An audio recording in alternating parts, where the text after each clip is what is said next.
Hey guys, in this video, we're going to take a look at how you can enable or disable double tap to turn on screen on the Samsung Galaxy S22 series.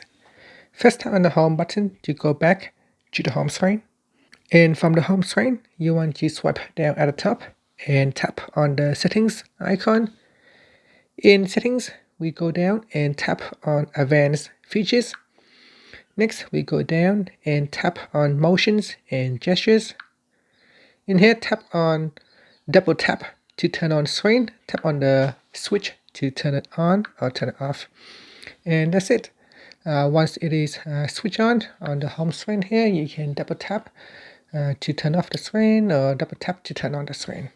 Now, if you want to use the double tap to turn on to turn off the screen, you also need to turn this on as well. And that's it.